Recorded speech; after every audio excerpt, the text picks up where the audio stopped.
Mount Elbrus Russia का बुलंद तरीन पहाड़। टूरिस्ट का एक ग्रुप जब इस माउंट एल्ब्रस पे क्लाइंबिंग करने पहुंचा तो इसका सामना अजीब और गरीब फ्लाइट से हुआ। जी हाँ नाजरीन, एक ऐसा पैसेंजर जहाज़ जिसमें मुसाफिरों की लाशें सही सलामत मौजूद थीं। वेलकम टू अंधेरों का सफ़र। हमारे चैनल को सब्सक्राइब कर दें और बेल आइकॉन को प्रेस कर दें। टूरिस्ट का एक ग्रुप जिसमें 18 लोग थे, जिसमें मुख्तलिफ मुल्कों से लोग क्लाइंबिंग करने रशिया के एक ऊंचे मकाम माउंट एल्ब्रस पे पहुंचे थे, जिसमें कुछ लड़कियां इस टूरिस्ट ग्रुप का हिस्सा थीं। माउंट एल्ब्रस में इस टूरिस्ट ग्रुप ने एक बेस कैंप बनाया और 2 दिन तक इस ग्रुप ने बेस कैंप में ही क़याम किया और क्लाइंबिंग की तैयारी की। तकरीबन 48 घंटे बाद इस ग्रुप ने माउंट एल्ब्रस पे क्लाइंबिंग का आगाज़ किया। इस ग्रुप की तादाद 15 थी। नीचे बेस कैंप में एक रेडियो वायरलेस सिग्नल कैंप जहां 4 लोग मौजूद थे जो इमरजेंसी की सूरत में इस टूरिस्ट ग्रुप की मदद के लिए मौजूद थे। सफ़र का आगाज़ हुआ तो ये ग्रुप तकरीबन 500 फुट का फासला एक दिन में तय किया और इस टूरिस्ट ग्रुप ने माउंट एल्ब्रस के ऊपर ही रात गुजारी। अब इन लोगों को 4000 मीटर ऊपर जाना था। अगला दिन शुरू हुआ, दोबारा सफ़र का आगाज़ हुआ। टूरिस्ट ग्रुप ने अपनी रस्सी और हुक्स की सेटिंग की और दोबारा ऊपर की तरफ रवाना हो गए। सब कुछ मामूल के मुताबिक चल रहा था। अभी 200 फीट ही ऊपर पहुंचे होंगे। इस ग्रुप का सामना बर्फानी तूफान से हुआ। तूफान इतना शदीद नहीं था, लेकिन ग्रुप की क्लाइंबिंग्स के हुक निकल चुके थे। अब इन लोगों ने दोबारा रस्सियों के हुक सेट किए। जहां ये हुक फंसा रहे थे वहां एक बर्फ़ का बड़ा टुकड़ा टूट के गिर चुका था। इन लोगों ने महसूस किया कि बर्फ़ के नीचे कोई पहाड़ में ज़मीन में कोई ऐसी चीज़ है जहां हुक फंसाने में मुश्किल हो रही है। इन लोगों ने बर्फ़ की खुदाई शुरू की तो अचानक इनके सामने मेटल की कोई चीज़ नज़र आई। मज़ीद खुदाई करते रहे तो इन लोगों ने महसूस किया कि ये कोई बहुत बड़ी चीज़ है जो इस बर्फ़ के नीचे दबी हुई है। इस ग्रुप ने अपने सफ़र को यहीं तक महदूद कर दिया और इस चीज़ की खोज में लग गए। 2 दिन गुजर चुके थे। इस ग्रुप ने मज़ीद मदद के लिए खोदने के औजार बेस कैंप से मंगवा लिए। अगला दिन शुरू हुआ जो तीसरा दिन था। इन लोगों ने माउंट एल्ब्रस से मजीद बर्फ की खुदाई की। अब जो इनके सामने आने वाला था इसका कभी किसी ने सोचा भी नहीं था।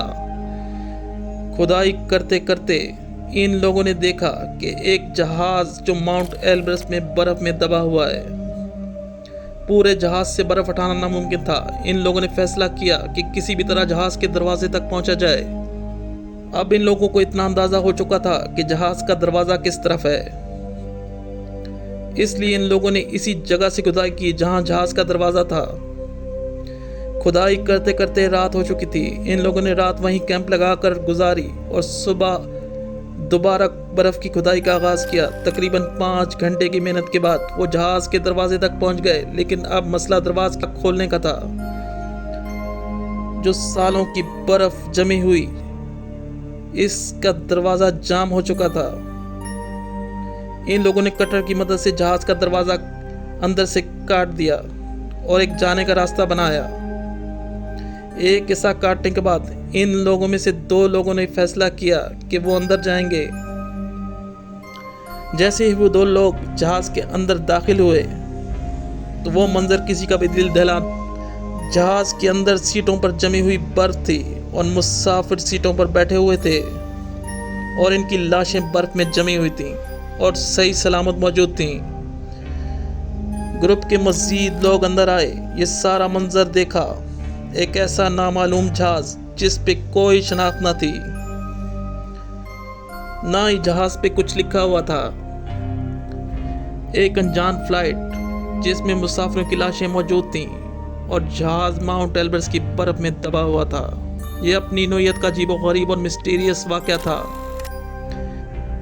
इस जहाज की कोई फ्लाइट हिस्ट्री मौजूद नहीं थी। यह जहाज कब यहाँ गिरा, किस मुल्क का था, कुछ मालूम नहीं हो सका। इस जहाज की इत्तला बेस कैंप को दी गई, लेकिन बेस कैंप में लोग यहाँ तक नहीं पहुँच सकते थे। अब टूरिस्ट ग्रुप अपनी इस खोज पे बहुत खुश था, लेकिन इस जहाज को निकालना आसान नहीं था।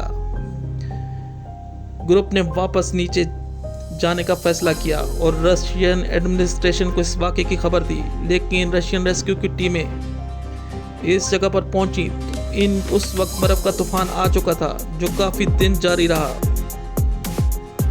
रशियन रेस्क्यू की टीमें वहां उस मकाम पर पहुंची जहां जहाज था तो कई फीट बर्फ दोबारा जम चुकी थी और जहाज दोबारा दफन हो चुका था। रेस्क्यू की टीम के लिए ऑपरेशन करना नामुमकिन साबित हुआ और यूं अननाउन फ्लाइट फिर कभी ना मिल सकी। ये जहाज कहां से आया, किस मुल्क का था, इसके अंदर लोग कौन थे, कोई नहीं जानता। ये एक मिस्टीरियस फ्लाइट थी।